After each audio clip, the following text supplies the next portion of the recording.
Olá pessoal, tudo bem?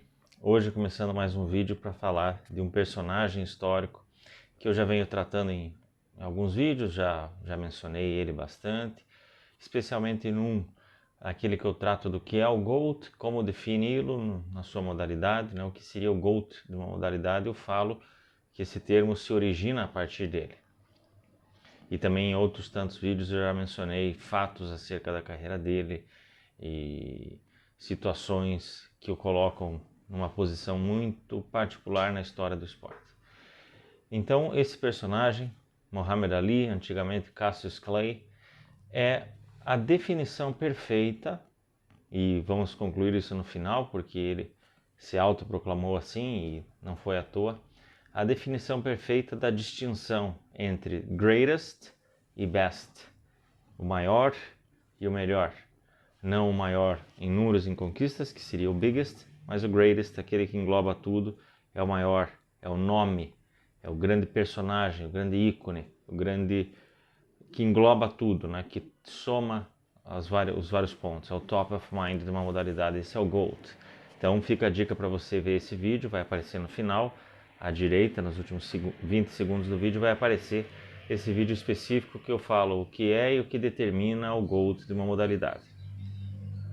Recentemente, num dos comentários de um dos vídeos internacionais que eu acompanho, né, a respeito de tênis, por exemplo, alguém escreveu assim, era um vídeo que colocava, né, na opinião do autor daquele canal, daquela produção, Who is the Tennis GOAT? E aí ele coloca, né, os seus 5 GOATs, e eu fiz um comentário assim, a minha lista dos 5 melhores são e dos 5 maiores são. So the 5 greatest are and the 5 best are. E aí nesse comentário eu escrevi the 5 greatest are e comecei com Federer, né? Federer, Nadal, Laver, Djokovic e Pete Sampras. In the 5 best eu coloquei Djokovic, Federer, Laver, Nadal e Bjorn Borg. Aí a maioria das pessoas que viram, que leram meu comentário lá, deram likes, comentaram positivamente, dizendo que foi uma lista muito coerente, que eles nunca tinham pensado dessa forma, mas que eles concordavam. E outro escreveu assim, como é possível você ser the best but not the greatest? Então, mesmo falantes da língua inglesa ou nativos da língua inglesa, acredito que menos, mas pessoas que estudam inglês e se comunicam em inglês mundialmente, além do Brasil, também confundem e não entendem, não compreendem que haja uma distinção e que deva haver uma distinção. É importante, porém, ressaltar que a própria imprensa americana é muito responsável negativamente nesse sentido por tratar a ideia do greatest como o melhor do seu esporte. Por quê? Porque eles, quando definem, e eles definem, determinam e martelam e ficam o tempo todo dizendo que alguém é o greatest, especialmente Michael Jordan, mas também Tom Brady recentemente, a Serena Williams, como eu falei naquele vídeo também dos atletas mais superestimados de todos os tempos, eles ficam muito fortes nessa tecla, determinando alguém como the greatest. E quando eles fazem esses discursos, eles até dão algumas pinceladas sobre coisas externas que eles tiveram que superar e coisas que eles trouxeram como legado, como, enfim, impacto para o esporte ou da além do esporte, mas eles se focam demais nos números e nas conquistas, dando a esse tipo de conquistas desses atletas por eles eleitos, quando não é o número máximo, casos do Jordan especialmente, eles dão umas voltas para dizer que a dificuldade foi maior. Quando o número é o maior e coincide com aquilo que eles estão pregando, eles se satisfazem pelo número maior. Então, eu vou falar aqui a respeito de Muhammad Ali, Cassius Clay, como eu disse, e vou responder a pergunta desse vídeo, se ele foi o melhor da história do boxe ao final do vídeo, né? Então, nós vamos tratar desses dois conceitos, the best e the greatest, relacionados a Muhammad Ali. Primeiramente, vou falar para vocês a respeito da parte do the best. Dentro do boxe, vou fazer o contrário.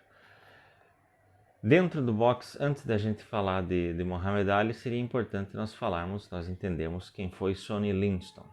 Sonny Liston, para quem não sabe, é o boxeador, o atleta que aparece na capa do Sgt. Peppers. Aqui no cantinho, né, você vai ver a capa do Sgt. Peppers, bem no cantinho. Você vê ele quase que não por todo, né, meio cortado assim nessa parte aqui mais ou menos. E do ladinho dele tem os Beatles na sua fase Fab Four, né, aquela fase do cabelinho, o terninho ali por 64 mais ou menos. 64 foi quando Sonny Liston foi derrotado por Muhammad Ali, então ainda Cassius Clay, na disputa do cinturão dos pesos pesados. E teria uma revanche 1 ano e 3 meses depois. Então essa primeira luta foi 25 de fevereiro de 64 e a revanche 25 de maio de 65. Nessa primeira, o Sonny Liston é derrotado por... tecnicamente a gente chama de retirada, né? Quando alguém declara assim que não vai voltar para o próximo round.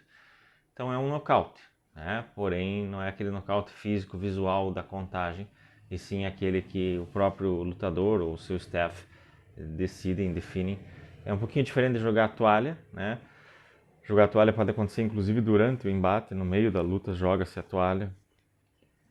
Então na classificação fica RTD, Retired, Retirement Technical Decision, alguma coisa assim, né? Então foi uma retirada técnica porque não aguentava mais e se voltasse fatalmente acabaria sofrendo nocaute. Então para não ter aquele nocaute visual, tem essa retirada. O próprio Muhammad Ali tem apenas uma derrota nesse sentido. Ele foi knocked down, né, derrubado com algum soco 4 vezes apenas na sua carreira. E em todas elas, ou ele se levantou rapidamente até antes da contagem, acredito que foram 2 vezes. Em outras 2 foi aberta a contagem, mas ali já a partir do segundo 4 ele já estava de pé, né, do 4 segundos ele já estava de pé, enfim. E teve uma delas que coincidiu também com o soar do gongo, então ele meio que foi salvo pelo gongo, não é isso? Mas ele só foi derrubado 4 vezes e tem uma derrota. São 5 derrotas ao todo, 4 delas por pontos e uma delas apenas por um RTD contra o Larry Holmes, que eu também mencionei em algum outro vídeo já, em que ele foi de fato massacrado. Muitos observando no retrospecto dizem que foi uma decisão equivocada dele tentar voltar, que ele não deveria ter feito aquilo, que ele já estava acabado, porém poucos lembram que ele teve uma segunda luta, né, uma luta após isso, contra Trevor Berbick, que também foi, por exemplo, derrotado anos mais tarde pelo Mike Tyson. E o Muhammad Ali perdeu, mas perdeu de forma muito mais digna, muito mais decente do que essa para o Larry Holmes. Ou seja, as pessoas tiram o mérito de Larry Holmes. Não estou dizendo que ele seja superior a Muhammad Ali, mas Muhammad Ali perdeu para ele de forma inapelável e ele foi um dos melhores de todos os tempos, um dos 10 melhores de todos os tempos, com toda certeza.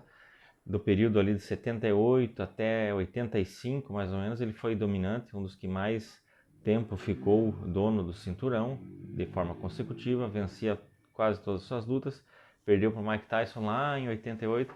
Então as pessoas lembram do Larry Holmes, infelizmente, por apenas 2 lutas. Essa que ele venceu o Muhammad Ali e a que ele perdeu para o Mike Tyson. Por quê? Essa porque o Muhammad Ali que perdeu, que não estava mais em condições, e aquela porque o Tyson vingou o Ali. Inclusive antes da luta, o Ali se faz presente lá, vai cumprimentar o Tyson e diz para ele: "Go get him for me", vai buscá-lo para mim, pegue-o para mim, derrube-o para mim. E o Tyson acena positivamente e acaba vencendo ele por nocaute. Acredito que no 4º round, ou um pouquinho mais, se eu lembrar eu coloco ali. Mas o Tyson já disse 2 coisas a respeito do Larry Holmes. Elencando todos os seus adversários, o Tyson definiu quem tinha o melhor soco, quem tinha isso e aquilo, aqueles que ele enfrentou, e ele falou que o Larry Holmes tinha 2 distinções. A primeira, o melhor jab, e isso ele também é aclamado aí historicamente, um dos top 3 jabs da história, e a outra de aguentar mesmo. O Tyson falou: eu acabei nocauteando porque eu consegui ali num momento, mas o cara aguentava e tinha o queixo, né? O queixo muito duro, então era um cara muito difícil de derrubar, e de fato o Tyson o derrubou, mas havia uma diferença grande de idade ali, de momentum bastante grande, né?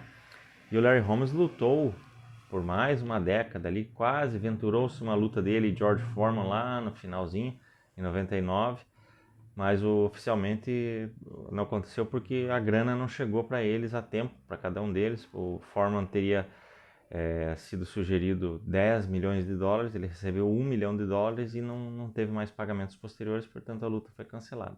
Era para ter acontecido em 99, quando ambos já teriam 50 anos, né? Mas ainda como profissionais combatentes, e não apenas como lutas como a gente tem visto ultimamente aí. O próprio Holyfield contra o Vitor Belfort, né?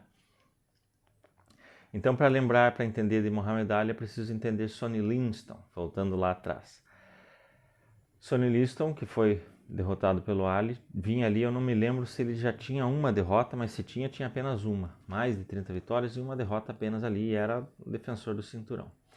Porém, o Sonny Liston, ele pertence, além do específico que eu vou falar da luta, ele pertence a uma escola de lutadores muito diferente da do Ali, né? Ele é daquele lutador um pouco mais ali do período do Joe Louis e Rocky Marciano, a partir ali dos anos 30, quando o boxe dá um salto importante na sua qualidade, na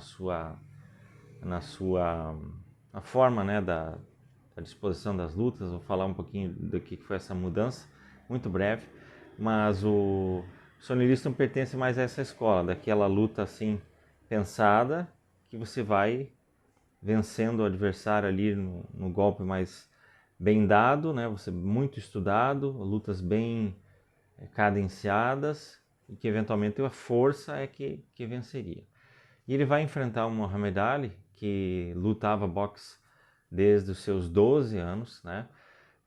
Já no começo dos anos 50 o Ali começa a lutar boxe, então ele foi um atleta boxeador ao longo de toda a vida, ao contrário da maioria dos seus grandes contemporâneos, que foram ver no boxe uma possibilidade ou financeira ou até mesmo de colocação profissional. O caso do Sonny Liston, que é um egresso da prisão, era um criminoso e só encontrou no boxe a possibilidade para isso, para poder, né, ter algum futuro, digamos assim. O próprio Foreman só vai lutar boxe a partir dos 17 anos, entre outros tantos casos que nós vemos aí ao longo da história. Então, aquela visão meio marginal, o Sonny Liston era um pouco disso. Ele foi o primeiro cara assim associado à maldade no ringue, né? Embora atrás você tenha outros que a gente possa mencionar, como o Jack Dempsey, mas o Sonny Liston tinha tudo isso, né? A imagem física dele, a forma dele na luta e o seu histórico colaboraram para isso. Então ele era um cara considerado assim temido por conta disso. E o Ali começa o seu trash talking, né? As provocações, e uma das perguntas que um repórter faz para ele é que ele falou com o Sonny Liston, e o Sonny Liston disse que o Ali não duraria 3 rounds, seria derrubado no terceiro round. E aí o Ali faz um trocadilho, né? If you wanna lose your money, you better bet on Sonny. Se você quer perder dinheiro, então aposta no Sonny. E aí, quando o repórter fala um pouco antes, ele diz que eu falei com o Sonny Liston hoje, e o Ali diz, ele não é feio, é muito feio, né? Porque campeões mundiais não podem ser feios, tem que ser bonitos como eu. Então ali ele começava, de fato, a sua lenda, que é uma arrogância, e de fato ele foi muito arrogante, ele foi um cara muito falador, provocador, com os históricos também. Tem uma entrevista que ele fala que de todos os antigos que ele ganharia de todos, só que o Rocky Marciano que seria mais difícil para ele derrubar, porque ele aguentava bem a pancada, mas que ele podia provar que ele era o melhor de todos os tempos, que ele queria lutar com o Joe Frazier e com o George Foreman na mesma noite. Então é jogar ali só para a torcida, né? A gente sabe que não existe mais isso, e se existiu um tempo lá atrás no boxe de lutas sequenciais, mas tampouco existiria entre os principais contenders do mundo, né? Jamais houve, mas era uma forma dele jogar e dizer que ele podia provar que ele era the greatest, né? Então ele vence essa luta contra o Sonny Liston, trazendo algumas coisas que quebraram paradigmas no boxe. O principal é a rotatividade dele, né? Então a velocidade de ficar girando. Então o Liston, como eu falei, é aquela escola dos lutadores que ficou ali. Ninguém ficava fazendo isso. No máximo o cara ia mudando, mas mudando num ritmo, né? Como aquelas lutas greco-romana que a gente vê, né? Que o cara vai acompanhando, eles vão se acompanhando e vão girando. O Ali começou aquilo de correr. Os golpes rápidos, então não tinha tanta força, mas eram muito ágeis e, portanto, com um alto índice de acerto, né? Uma sequência muito rápida de socos ali acabava desestabilizando o cara ia querer bloquear 1, 2, 3, já vinha outro, e isso, na sequência, na quantidade, ele também ganhava. E a resistência física, coisa que ele aprimorou ainda mais quando do seu retorno, né? Que em 67 ele perde o cinturão, fica ali 3 anos e meio até poder voltar, e ali ele teve que desenvolver essa técnica de aguentar mais a pancada. Em último caso é o que afetou infelizmente neurologicamente ele, e quem pôde acompanhar a sua carreira percebe que já ali na fase do Larry Holmes em diante você já via que ele não tinha mais a eloquência que ele sempre teve, então progressivamente ele foi sendo afetado, anos 80 até que nos anos 90 já era visível, né? Por exemplo, quando ele vai acender a tocha olímpica lá em 96, ele já tinha o mal de Parkinson extremamente avançado. Ele tinha ali 45 para 46 anos, né? Então ele acabou falecendo em 2016, 20 anos depois disso, mas ele foi de fato definhando ao longo da vida toda, né? Tem uma entrevista famosa dele, Sugar Ray Robinson e Mike Tyson, os três sentados, em que o repórter pergunta para o Ali quem venceria, né? Ele ou o Tyson? E o Ali diz assim que seria o Tyson, né? Que pela porrada, mas que se ele conseguisse pegá-lo. Então duas coisas ficam claras ali. O Ali foi coerente quando ele disse isso, que o Tyson ou o Foreman, outros caras, de fato poderiam superá-lo na luta, em lutas, e não apenas numa hipótese, e sim numa situação real. Poderiam todos esses caras provavelmente superá-lo, porém precisariam pegá-lo. Então o que ele desenvolveu foi uma forma, e assim que ele venceu o George Foreman, assim que ele conseguiu depois se recuperar diante do Joe Frazier, que foi a sua primeira derrota.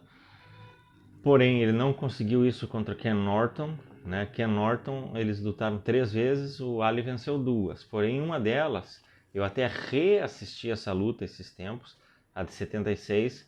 Claramente, todos os narradores, os juízes ali, os comentários, a maioria das pessoas fala que o Ken Norton foi vencedor, né? E que até a decisão foi bem meio polêmica, assim, né? De deixar o Ali como vencedor ali, acharam muito estranho. Enfim, então você pega o percentual de socos que cada um acertou, e do que cada um tentou, e de socos fortes, bem dados, a pontuação do Ken Norton teria sido muito maior, e ao passo que os juízes, por decisão unânime, declararam o Ali vencedor. Então é um asterisco, ele teria 6 derrotas na verdade. E Ken Norton, de fato, tinha um estilo. O próprio Ali disse depois que ele achava que o Ken Norton foi o vencedor daquela luta no Yankee Stadium, mas os juízes deram para mim, ele falou isso em entrevista posterior. E tem mais o seguinte, o Ali também disse que que o Ken Norton tinha um estilo que ele não conseguia ler, né? Que para ele era muito complicado. Então, o boxe, a exemplo do tênis, por ser um esporte individual em que você observa um adversário, você passa a treinar defensiva e ofensivamente para jogar contra um determinado adversário, você não joga igual contra todos, exceto aqueles de ranking menor, que são claramente num nível 2, 3, 4 níveis abaixo, você pode jogar um tênis tranquilo, um boxe, você não dá para o gasto, né? Mas quando você pega os caras do mais alto nível, você precisa armar estratégias. Então o Ali também tem esse mérito inegável de ser um estrategista no boxe, né? A luta com o Foreman, por exemplo, é a epítome disso. O rope a dope. O que é rope a dope? É um trocadilho com o som, né? Rope a dope. Rope é a corda e dope é um estímulo, associado, portanto, a doping, né? Dope, dopar. Doping, dá para o cavalo ficar mais forte e tal. Mas não é um doping ilegal no caso.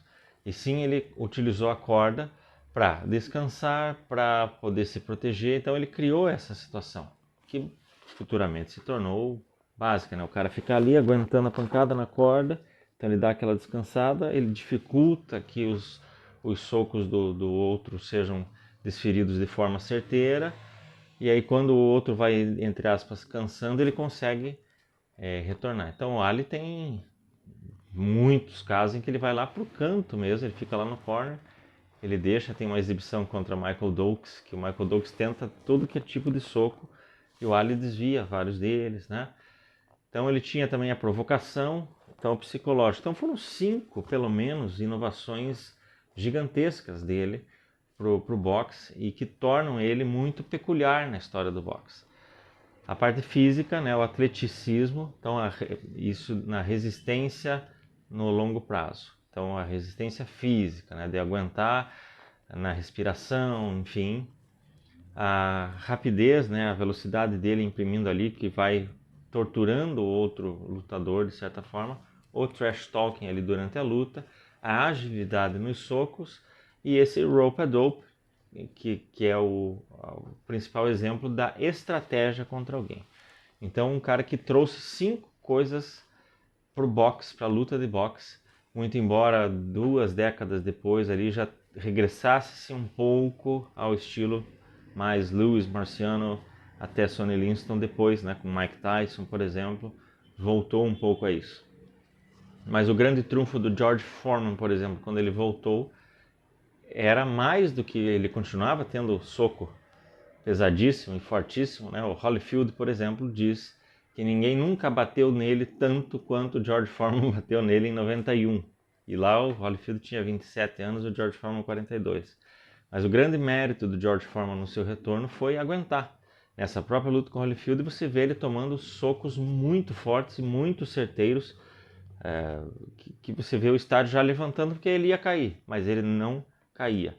George Foreman, quando do seu retorno, jamais foi nocauteado, perdeu apenas por pontos 3 vezes para o Holyfield, para o Tommy Morrison e para o Shannon Briggs, numa que é extremamente contestada, a exemplo de Ali Norton. Portanto, na verdade, a gente considera que ele perdeu apenas 2 vezes para o Tommy Morrison, que é aquele lutador que aparece no Rocky V, e para o Evander Holyfield, né, que vinha trocando da categoria dos meio pesados por pesados. Ele ascendeu e era o defensor do cinturão dos pesados ali naquele momento, lá em 1991. Então, o Muhammad Ali tem enormes méritos, mas eu diria para vocês com toda certeza que, observando até mesmo questões técnicas, questões do tempo em que ele lutou, portanto, você querer fazer lutas hipotéticas é sempre muito difícil. Quaisquer confrontos hipotéticos são difíceis. Porém, Joe Louis, Rocky Marciano, o próprio George Foreman, que não teve a oportunidade de uma revanche, o Ali mesmo não quis oferecer a revanche para o George Foreman, isso é documentado, notório. Inclusive tem uma ligação, né, que o George Foreman faz para ele, pede uma revanche, e o George Foreman pede para que ele só teria revanche se ele chamasse aquele treinador antigo do Foreman. E o Foreman havia brigado com ele, dentre elas por escolhas equivocadas e sugestões equivocadas do treinador na luta com o Ali, né? Que ele mandou ele fazer algumas coisas ali que foram totalmente erradas contra a estratégia do Ali. Então o Ali talvez entendeu que ele só conseguiu bater o George Foreman por uma ocasião muito especial. Inclusive muita gente diz que à época havia o temor de que o Ali pudesse morrer no ringue, né? Enfim, era essa a situação. George Foreman vinha de 40 lutas, 40 vitórias, 37 por nocaute. Ele próprio disse que estava preparado para derrubar o Ali na pior das hipóteses no segundo round, né?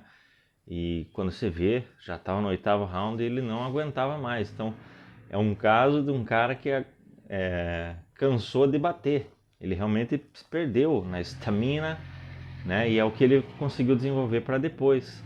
Quando ele vem depois, embora aparentemente ele estivesse muito fora de forma, ele na verdade estava com uma resistência física tremenda. Então, para mim, o cara como forma, o que ele fez é também alguém superior a Muhammad Ali, analisando o campo do boxe. E posteriormente, Lennox Lewis, acredito que seja outro exemplo de um lutador que é muito, não é nem subestimado, mas é pouco compreendido, principalmente por nós aqui. A gente tem aquela lembrança do retorno do Tyson, péssimo, né? E são 2 lutas com o Holyfield, um empate e uma vitória para o Lewis. Então eu acredito que o Lewis, mas ele tinha até atributos físicos que o tornaram muito especial, né?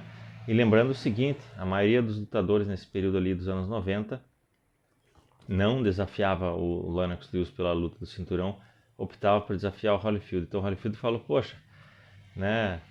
Quer dizer, o cara é tão mais F do que eu que todo mundo pede para me desafiar, acham que dá para ganhar de mim, não dá para ganhar dele, daí ele luta com o Lennox Lewis, repito 2 vezes, um empate e uma derrota, e esse empate a maioria concorda que na verdade o Lewis foi vencedor.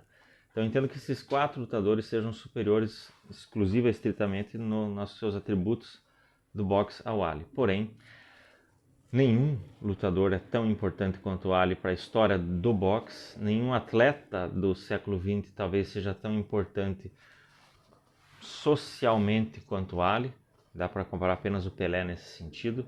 Ninguém teve tanto impacto na cultura de uma etnia, especificamente a negra, quanto o Muhammad Ali, e eu arrisco dizer que ele seja, na verdade, um dos 5 maiores personagens do século XX, tá? Ao lado aí você coloca os Beatles, né, como os Beatles, Mahatma Gandhi, Princesa Diana, Nelson Mandela, possivelmente sejam os 5 maiores personagens da história do século XX. John Kennedy veio na sequência, então, mas eu colocaria, sinceramente, Pelé também, mas eu colocaria como os 5 maiores personagens culturais, icônicos, ícones culturais, o Muhammad Ali dentre esses 5. Abaixo talvez só de aí, alguns do político, até pela influência que eles mais tiveram, né? Mandela e Gandhi. Mas o Ali é isso. Ele representa uma afirmação dos negros, né? Sua amizade com Malcolm X, a forma como ele se punha de forma arrogante, sim, mas era uma afirmação que trouxe a cultura negra e o povo negro para essa emergir de fato, né? Ele era muito eloquente, então ele tinha um intelecto diferenciado, podia falar de coisas e analisar situações sociais, históricas, né? A própria mudança de nome, né, de Cassius Clay para Muhammad Ali tem a ver com a religião, em primeiro lugar, Malcolm X, como eu mencionei, mas também porque Cassius Clay era um nome antigo, né? Então o nome dele é Cassius Marcellus Clay Jr., mas remontando lá era o nome de alguém que pertencia ao regime escravocrata. Seu posicionamento contra a guerra do Vietnã, então de negar se alistar, então acusações de antipatriotismo, mas ao mesmo tempo aquilo foi um posicionamento, né? Por exemplo, o filme Nascido em 4 de Julho trata disso, né? Embora as referências a Muhammad Ali sejam muito suaves, não nunca de forma óbvia nem direta, mas ali você entende que também era uma contestação ao tal do draft, né? O alistamento por data de nascimento, por outras coisas. Então o posicionamento dele ali foi muito grande.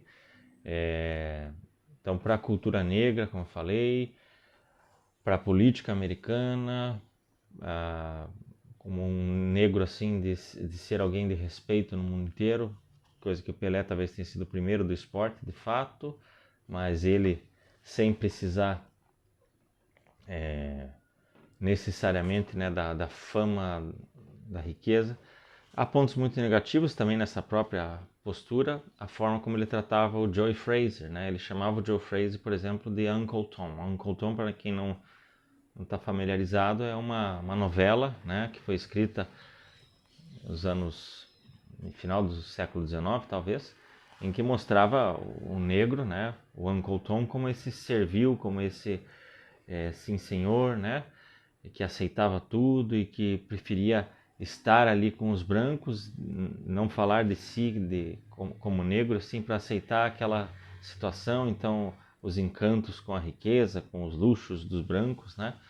É uma discussão muito mais profunda, claro, mas ele se referia ao Joe Frazier e o Joe Frazier ficou muito magoado com ele a vida toda, a ponto de, já falei disso no vídeo das rivalidades, a ponto de dizer que não tinha nenhuma compaixão pela situação pela qual Ali vinha passando, isso já nos anos 90, e que ele ficava feliz, na verdade, de saber que ele contribuiu para o Ali ter desenvolvido aquela doença, né? Então, estamos falando de um outro negro que foi um cara vencedor, um cara que passou por muitas situações, né, para chegar onde chegou e que aí deveria agir de uma certa forma. Não, eu acho que o Ali agiu de uma forma, o Joe Frazier e outros tantos agiram de várias formas, mas essa confusão talvez com a política e com o certo, errado, bom e feio, assim não pode, assim deve ser feito, é que talvez seja um legado negativo de Muhammad Ali. A gente pode dizer que influencia muito até hoje nesses discursos. Tem muitos méritos, muitos valores, muitas razões de ser, mas também vai influenciar na ideia da militância, mesmo aqueles que fazem parte do grupo e que sofrem também por não se alinharem ideologicamente, ou pelo menos não se alinharem nas pautas, né? É que são jogados, escanteados e são, na verdade, mais atacados do que aqueles que eventualmente sejam esses opressores. Então talvez esse seja um legado negativo, mas que também é um legado enorme e que aí está, né? Então, a respeito de tudo que ele foi além do boxe, de fato é inegável que nenhum boxeador foi tão importante quanto ele. Você pode dizer que o Tyson até seja tão famoso quanto o Foreman, né, com a questão do grill, que é um dos maiores contratos que existe, na verdade, né, pessoal? Existe um artigo dizendo que se não fosse pelo contrato do Jordan, Michael Jordan com a Nike, que criou-se a Air Jordan, Jordan Brand, etc., na verdade, tirando esse do Michael Jordan, é o maior contrato de um atleta com uma marca. Superior, por exemplo, aos Cristiano Ronaldo e LeBron James da Nike, que são patrocínios vitalícios, né? O Jordan não é um patrocínio vitalício, é uma sociedade, uma espécie de uma propriedade de uma marca com apoio da Nike, então é uma coisa muito maior, na verdade, mas não é um patrocínio. E o George Foreman também é uma cessão de nome para uma linha, uso eterno do seu nome, e ele vai receber eternamente uma grana bem considerável ali. Então você pode citar, por exemplo, o Rocky Marciano, né, que tem uma penetração cultural muito forte também, né, exemplo do filme Rocky, o Lutador, acho que é a coisa mais simbólica, desde o nome é tudo, né? Então são três nomes aí muito fortes, presentes culturalmente, mas ainda assim o Ali muito mais presente do que todos eles, né? E falando estritamente, exclusivamente do boxe, já citei que eu considero esses quatro, né? Joe Louis, Rocky Marciano, George Foreman e Lennox Lewis, superiores a ele tecnicamente, então o Ali seria meu top 5. Mas para explicar um pouquinho sobre isso, bem pouquinho, bem resumidamente, então o esporte até os anos 20, os anos 20, né, virados dos anos 20 para os anos 30, era muito bruto, muito terrível mesmo, né? Inclusive, no ponto de vista dos desafios para os negros, também era muito maior, porque eles eram de fato proibidos de lutar. Quando Jack Johnson entra ali, há uma campanha nacional para que surja algum vencedor branco. Eles criam uma luta que seria de 45 rounds. E ele só é derrubado lá no 26º round. Mas era um tipo de luta muito mais bruto, né? Eles lutavam inclusive descalços, né, no ringue. As luvas eram muito menores, portanto era apenas para proteger basicamente ali o próprio lutador, né? Mas machucava muito mais o outro.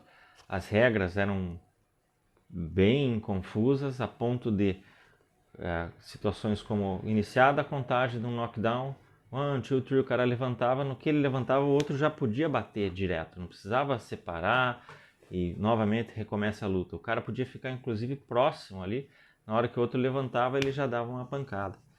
Então era muito bruto, extremamente bruto. E aí Joe Louis ele se torna esse primeiro ícone dessa nova levada, né? O Joe Louis, na verdade, ele perdeu, se a gente for considerar a carreira dele, o lifetime dele no boxe, ele perdeu apenas uma luta para o Max Schmeling, que era representante do nazismo, e teve a revanche e venceu, né? Ele perderia 2 lutas lá no final, quando já muito mais velho e retornando apenas por questões financeiras, que ele foi muito abalado, e inclusive o oposto do Ali, porque se o Ali recusou-se a ir para o exército, né? Recusou-se a ir para a guerra, o Joe Louis não apenas aceitou e serviu a marinha e continuou tentando lutar nesse tempo, como ele doava os cheques que recebia para a marinha americana.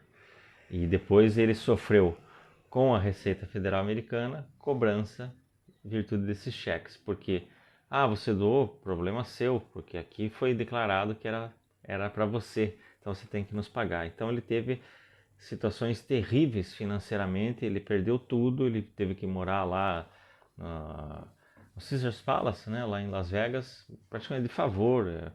E foi honrado, muito honrado por todos os outros. Os grandes boxeadores, na verdade, reconhecem que Joe Louis foi o maior de todos, né? Na sequência, o Rocky Marciano, que inclusive derrotou o Joe Louis, mas como eu disse já nesse contexto, foi a última derrota do Joe Louis, a última luta do Joe Louis. E o Marciano, de fato, termina a sua carreira invicto, né? Ele foi knocked down algumas vezes, mas nunca foi knocked out, nunca perdeu. Tinha o principal queixo da história, o cara que mais aguentava, o maior coração, o maior lutador ali, enfrentou grandes caras de gerações distintas e era a referência como lutador invicto, né? Então tem uma situação lá nos anos 66, 67 que perguntava se Marciano ou Ali, porque eram os dois únicos invictos. Então o Ali, quando é preso ou quando é considerado desertor e perde lá o seu cinturão, ele estava invicto, 29 lutas, 29 vitórias, 23 nocautes. Perguntava se qual dos dois era o maior e tal. Então tinha uma rivalidade generacional e o Marciano dizia que na verdade o Allen ainda não enfrentou os melhores, que ele precisava enfrentar alguns caras ali e tal, e depois viria a enfrentar, perdeu para alguns, mas venceu a maioria também, enfim. E hoje as pessoas olham um pouco para o Marciano e falam que ele só aparece nas listas por ser branco. Alguns questionam os adversários dele sem entender muito a dinâmica que acontecia na época. Não era, claro, muito claro como é a organização, a associação, federação e conselho mundial de boxe. Alguns nem existiam na época, mas era unânime que ele era o grande vencedor, né? Então o cinturão dele fica vago. Ele nunca perdeu o cinturão para ninguém, né? O George Foreman, pelo que eu falei, da questão do retorno, e o Lennox Lewis pelo domínio em posição física, né? O tamanho do braço dele, inclusive, dá uma vantagem muito grande para ele. Perdeu apenas duas lutas na carreira, e ambas ele teve revanche e venceu a ambas, né? Então, provavelmente, no atributo físico ele seja o principal. Extremamente vencedor, como eu já falei, até fiz uma correção pessoal, né? Porque quando eu vi aquela luta Lewis e Tyson, que foi uma humilhação, não foi uma luta, eu achava, né, que o Tyson na verdade estava sucumbindo diante de um cara que mais novo, etc. Quando na verdade o Lennox Lewis é mais velho do que o Mike Tyson, né? E, infelizmente aquele hiato de 91 a 95 da prisão do Tyson nos poupou de ver talvez o ápice do Tyson, né? Contra o ápice do Lewis e o ápice do próprio Holyfield, porque quando o Tyson luta com o Holyfield estava muitíssimo bem. O Tyson era campeão do mundo, inclusive, mas já via que tinha um gap ali de físico mesmo, muito maior a favor do Holyfield. Então, na minha visão é isso. O Ali não foi o melhor da história do boxe, ele foi um dos 5 melhores da história do boxe, mas ele foi o maior da história do boxe e um dos maiores personagens culturais, ícones culturais, personalidades da história e do século XX por extensão. Beleza, pessoal? Um abraço a todos.